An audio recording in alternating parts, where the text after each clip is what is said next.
에베소서 2장 4절부터 7절까지 우리 한 목소리로 같이 합독하겠습니다. 자, 에베소서 2장 4절부터 7절을 함께 읽습니다. 시작. 긍휼이 풍성하신 하나님이 우리를 사랑하신 그 큰 사랑을 인하여 허물로 죽은 우리를 그리스도와 함께 살리셨고 너희는 은혜로 구원을 받은 것이라.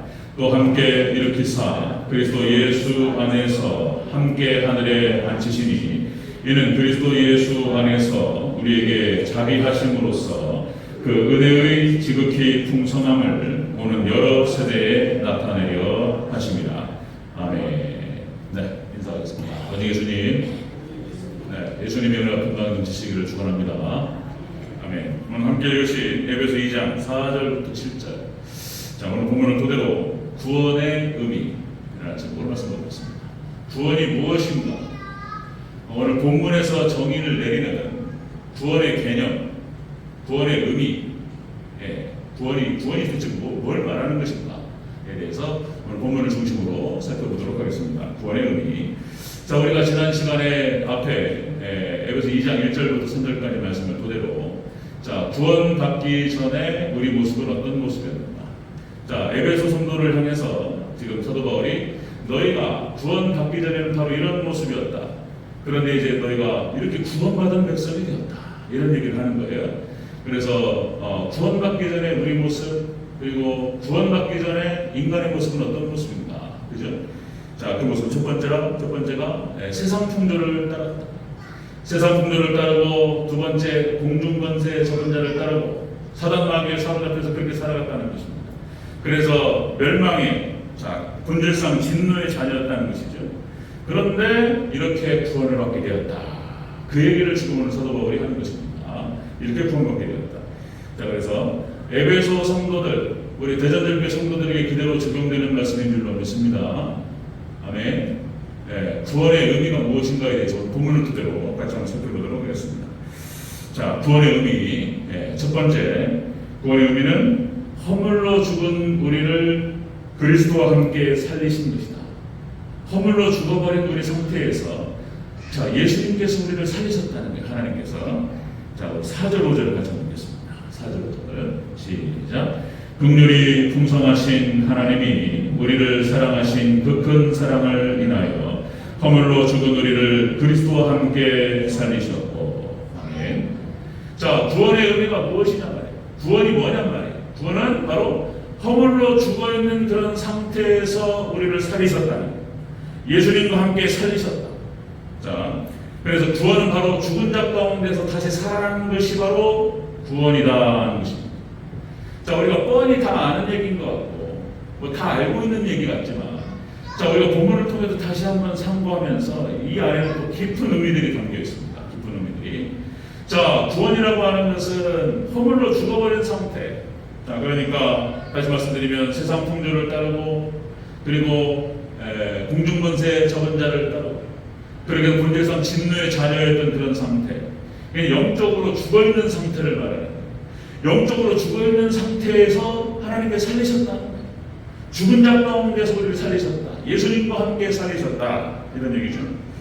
자, 여러분들 예수님과 함께 영적인 부활을 말하는 것이고요. 그리고 앞으로 일어날 육적인 부활을 암시하고 있습니다.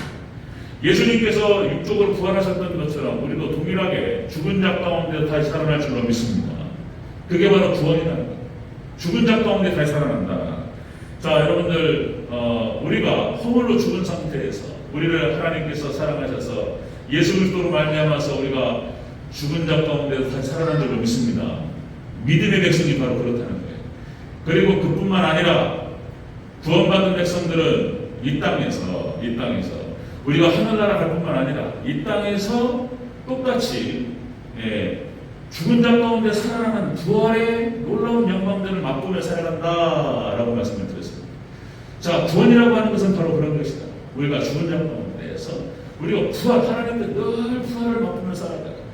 자, 여러 번 여러분들 강조 말씀을 드리지만 여러분들 우리가 말씀을 붙들고 우리를 잘 죽이면 사도 바울은 날마다 죽노라 이렇게 얘기했는데 우리가 말씀 붙들고 우리 자신을 부정하고 우리 자신을 잘 죽이면 영광스럽게 다시 부활하는 그런 영광이 있을 줄로 믿습니다. 신앙생활이 그런 거예요. 신앙생활이라는 것이 우리를 잘 죽이는 거예요.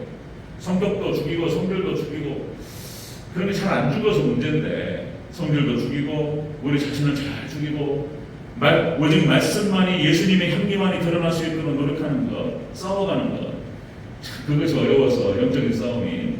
자, 여러분들 우리가 하나님께 물질을 드리고 우리 자신을 우리 몸을 드리고 헌신하고 우리가 하나님께 잘 드리면 하나님께 그것을 받으시고 또 여러분들 살아나는 역사가 일어나는 줄로 믿습니다.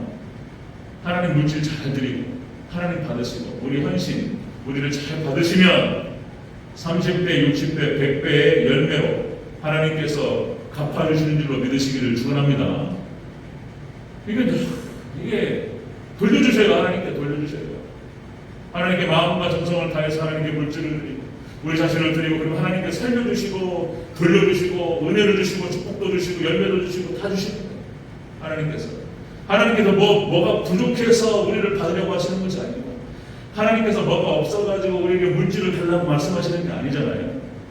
하나님의 축복의 기준인 거예요. 축복의 기준. 우리에게 축복하시기 위해서 바치는 그런 얘기죠. 자, 구원이라고 하는 것은 바로 그런 것이다. 구원은 우리를 죽은 자 가운데서 살리시고 그리고 앞으로도 계속적으로 우리를 살려나가실 줄로 믿습니다. 성경 전체가 바로 또 그 얘기인 거예요. 성경 전체가 아브라함이 이삭을 하나님께 바쳤는데 하나님께서 이삭을 죽은 자 가운데 다시 돌려주신 줄로 믿습니다. 아멘.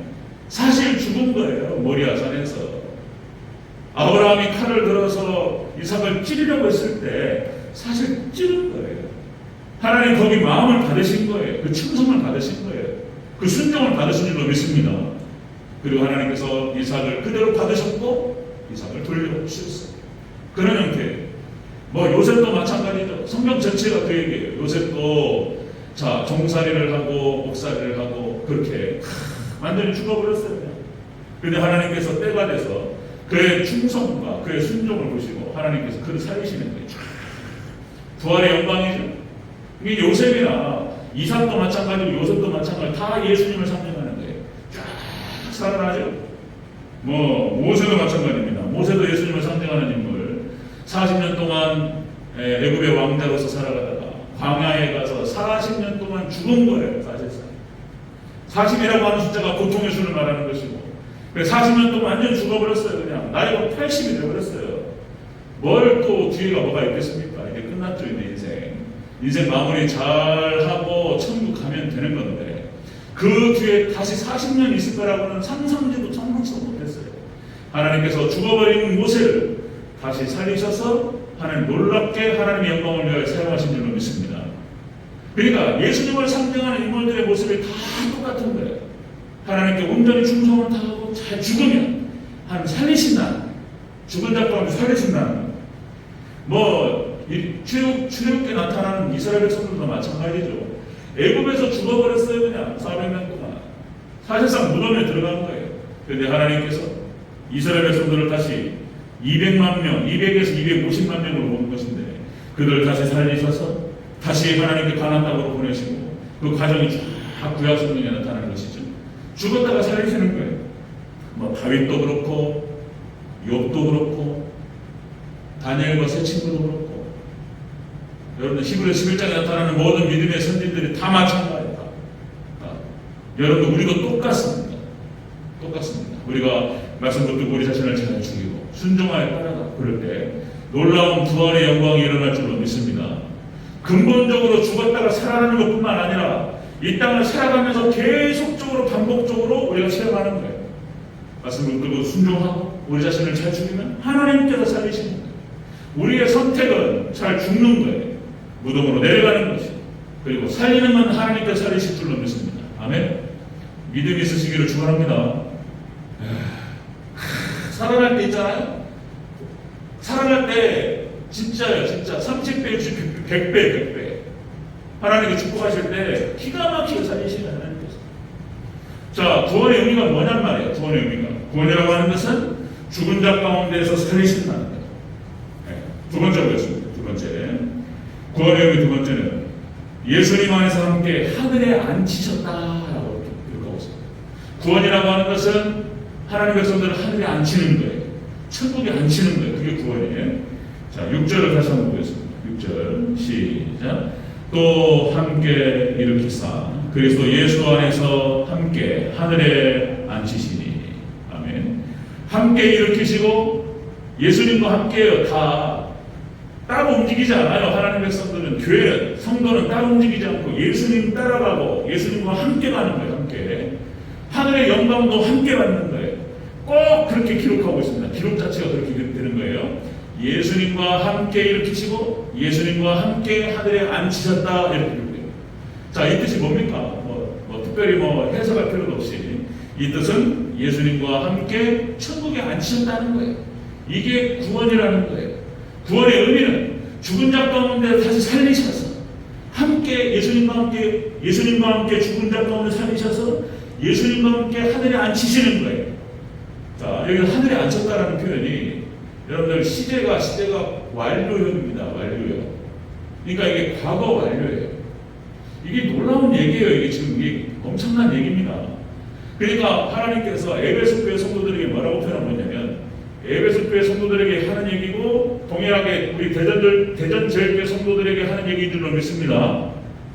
에베소 교회 성도들에게 하는 얘기가 뭐냐면 너희를 예수님과 함께 하늘에 앉혔다라고 완료형으로 표현하고 있다고요.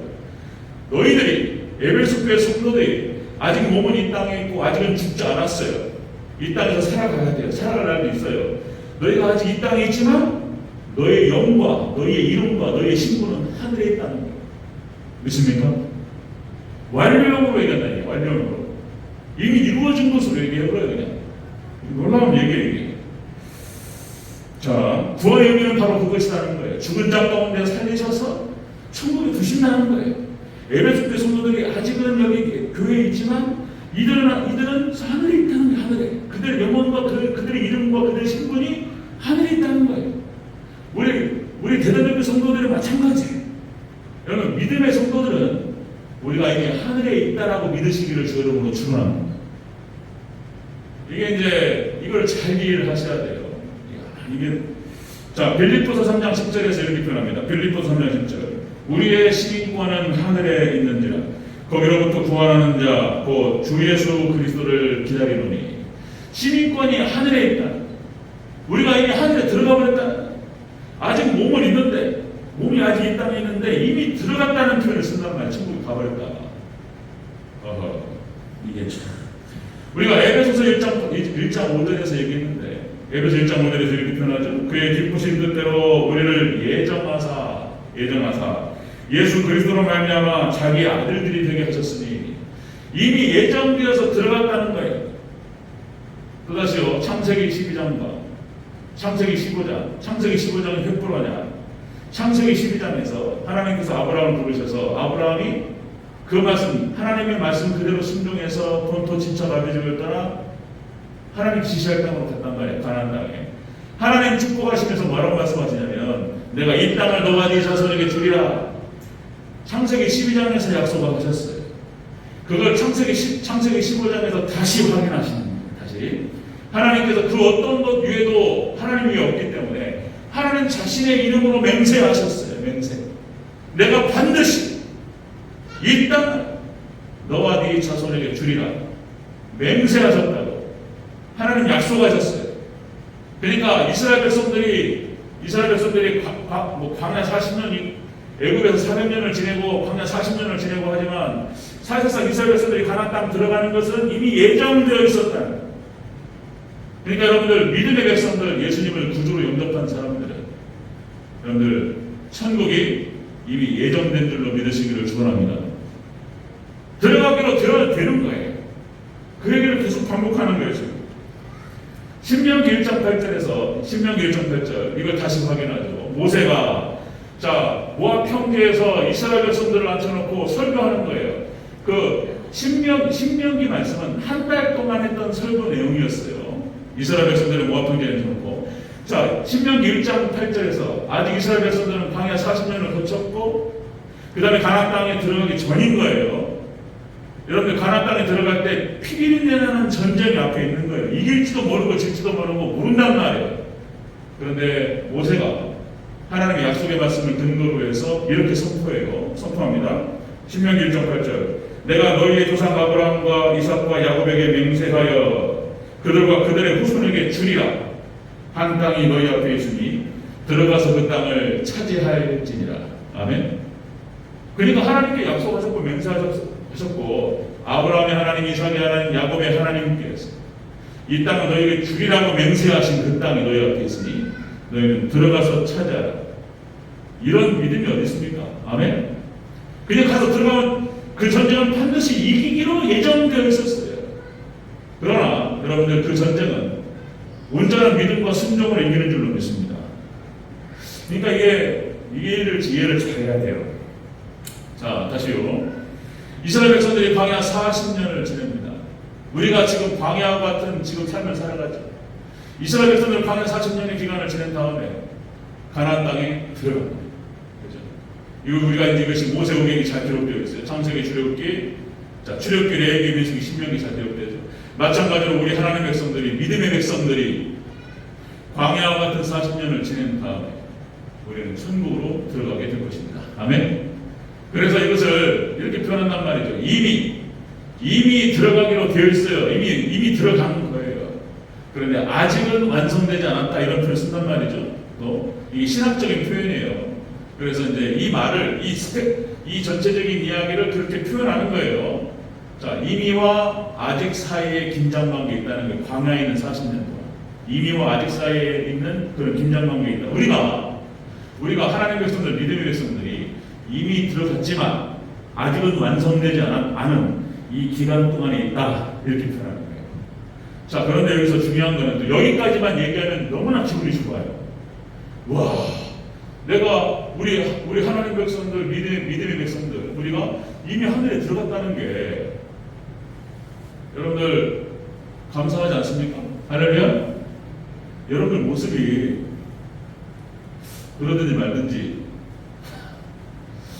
제가 잘 전달을 못하는 건지, 아니면 여러분들이 안 믿는 건지, 여러분들 이미 우리한테, 믿음의 백성들한테 이루어진 일인 줄로 믿으시기를 축원합니다. 그럼 여기까지 딱 끝내면 딱 좋은데, 여기 전제가 뭐냐면, 다시 한번 강조 말씀드리면 전제가 뭐냐면 에베소 교회 성도들에게 하는 얘기인 거예요. 그러니까 믿음의 백성들에게 하는 얘기인 거예요. 확실히 믿음이 있다면 이건 그대로 성취될 줄로 믿으시기를 축원합니다. 그럼 또 믿음이 무엇인가 얘기하면 또 복잡해져요. 믿음이란 무엇인가? 예수님께서 친히 하신 말씀이 뭐냐면은, 참된 믿음이라고 하는 것은 자기를 부인하고 자기 십자가를 지고 나를 따르는 것이냐, 또 좁은 길을 걸어가는 것이고 좁은 문으로 들어가는 것이고, 이걸 또 붙이면은 또 복잡해지는 것인데, 이거 빼먹으면 또 안 된다는 거예요. 정말로 좁은 길을 걸어가고 좁은 문으로 들어가고 좁은 길로 걸어가고, 자기를 부인하고 자기 십자가를 지고 예수님을 따르고, 그리 아니하실지라도 환난과 핍박 가운데 자기 믿음을 지키고, 춘향이가 이몽룡에게 사랑의 정절을 지켰던 것처럼 우리 믿음의 백성들이 예수님에 대한 믿음의 정절을 지키는 것, 이게 믿음이죠. 이 믿음은 우리가 살아가면서 증명하는 거예요. 이것까지 붙이면 좀 부담스러워 보이게. 근데 이게 좀 떨어뜨리면 안 된단 말이에요. 그죠? 그러면 참된 믿음으로 예수님께, 하나님께 대한 믿음의 정절, 사랑의 정절을 보여주시는 저와 여러분 되시기를 주 여러분으로 축원합니다. 이것도 부담스러워요. 아멘 한번 크게 해주세요. 아멘. 이렇게 해야 돼요. 구원이라고 하는 건 뭐냐는 말이에요. 구원이라고 하는 것은 이렇게 해서 죽은 자 가운데서 우리를 살리신 것이 구원이며, 그리고 이미 천국에 앉히신 것이 구원이라는 거예요. 천국이 약속되었어요. 보장됐어요. 그래서 여기에서 이제 구원의 확신교리가 나오는 거예요. 내 안에 믿음이 있고, 그러니까 그 믿음은 또 이제 우리가 살아내서 증명하는 것이죠. 환난과 핍박 가운데에서 믿음의 정절을 지키고, 좁은 길을 걸어가고 좁은 문으로 들어가고, 이렇게 하면서 때에 따라서는 사자굴에도 들어가고 풀무원에도 들어가고, 그 뒤에 이 얘기는 또 자꾸 얘기를 해야 되는 거예요. 자, 그렇습니다.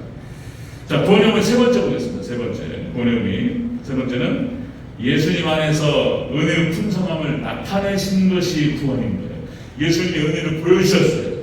그 은혜가 구원이에요. 구원과 연결되는 거예요. 자, 7절을 다시 한번 읽겠습니다. 7절 시작.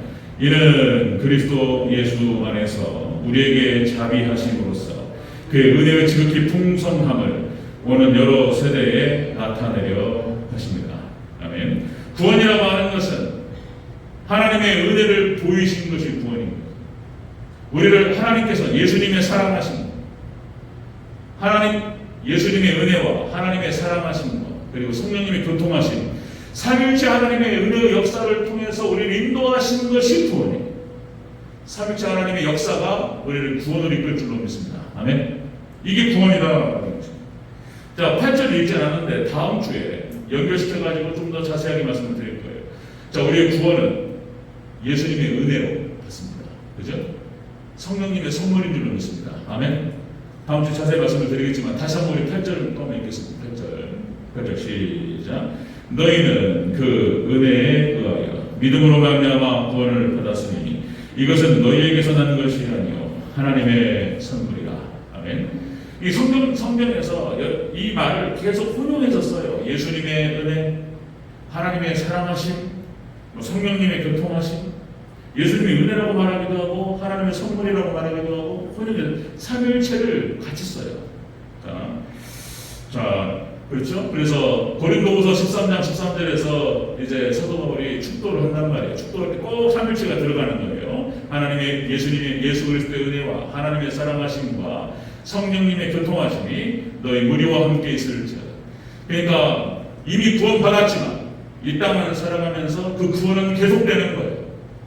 하나님께서 그 구원이라고 하는 것은 하나님께서 예수님의 은혜와 하나님의 사랑하심과 성령님의 교통하심이 늘 함께하면서 늘 구원을 인도하셔요.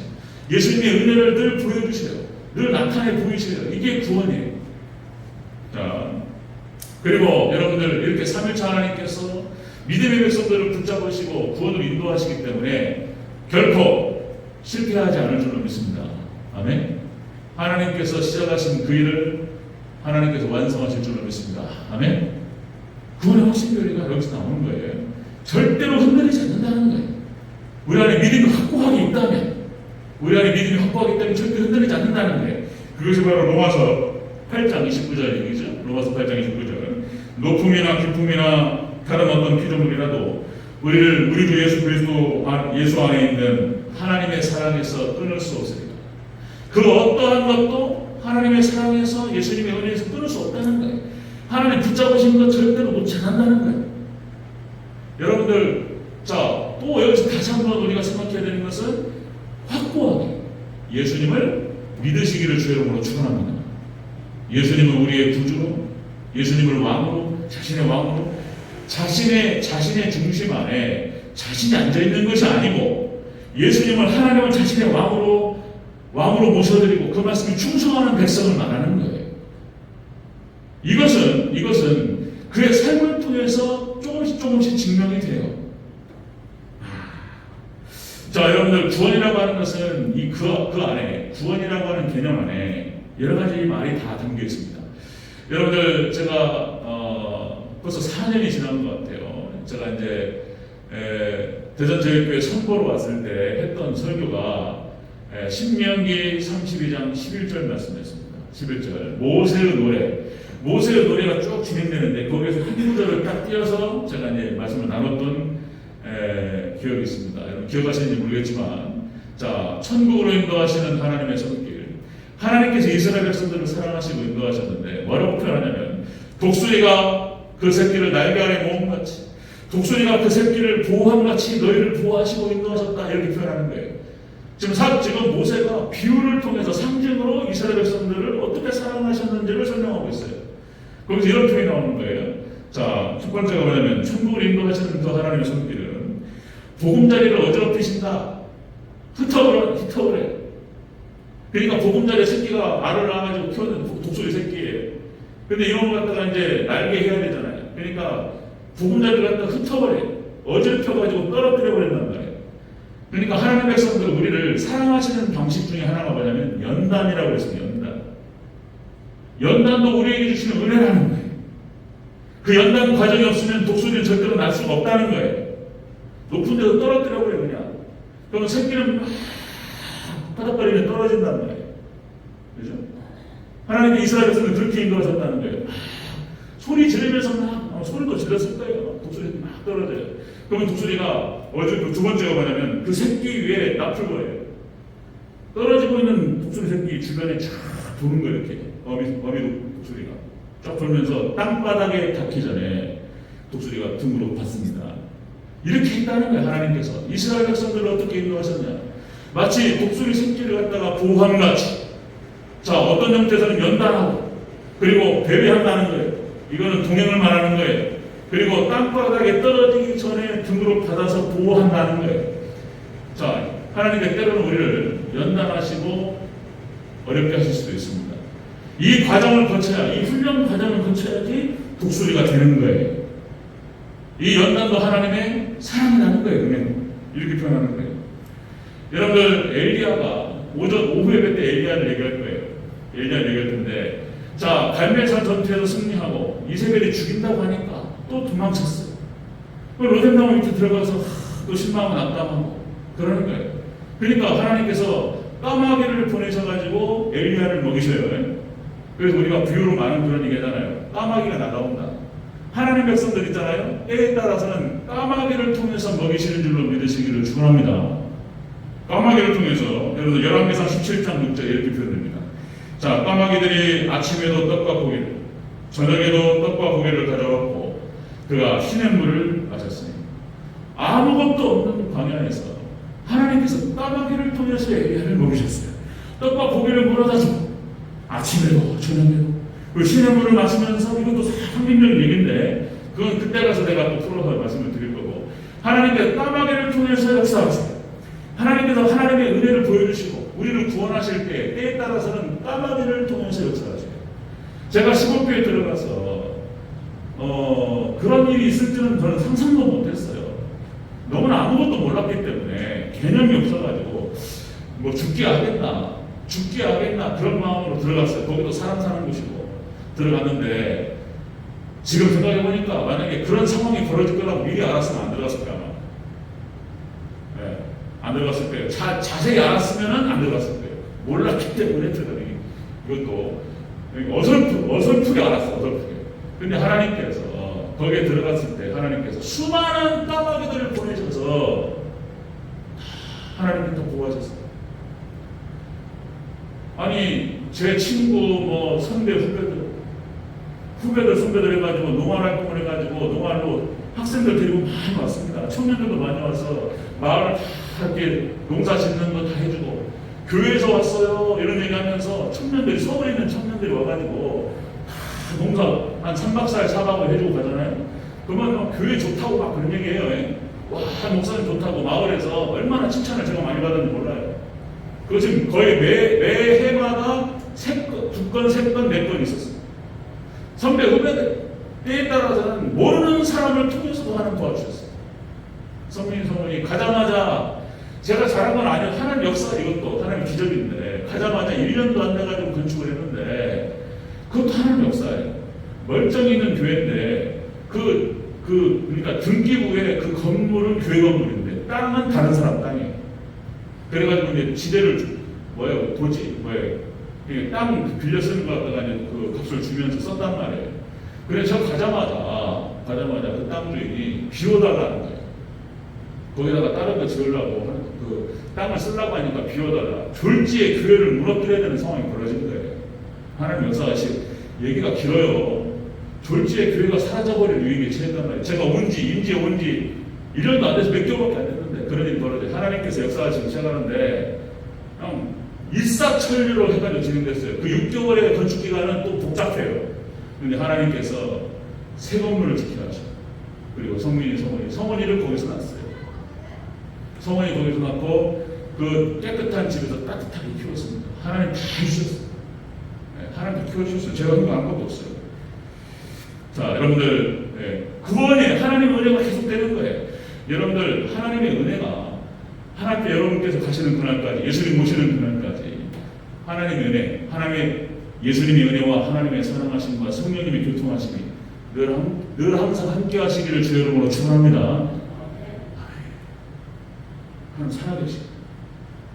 내가 간증이 많아요. 수업교에서 제가 여러 가지 체험이 많고 간증이 많아요.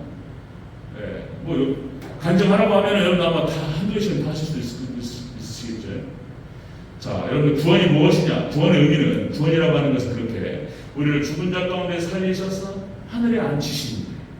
그리고 그것이 하나님의 은혜로 늘 지속되는 거예요. 우리가 천국 가면 삼일째 하나님과 영원토록 함께할 줄로 믿습니다. 아멘. 이게 구원이라는 거예요. 그런데 이것이 이 땅에서도 맛을 보면서 가는 거예요. 늘 항상 죽은 자 가운데 우리를 부활시키시고, 또 강조 말씀드리면, 그리고 하늘의 천국의 맛을 보게 하시고, 그죠? 이미 천국 들어가는 거예요. 믿음의 백성들은 그렇게 가는 거예요. 그리고 하나님의 예수님의 은혜가 기가 막히게 늘 항상 함께하는 것입니다. 아멘. 이게 바로 구원입니다. 이 구원의 은혜가 우리 성도님들에게 늘 항상 함께하시길 주여 축원합니다. 기도하겠습니다.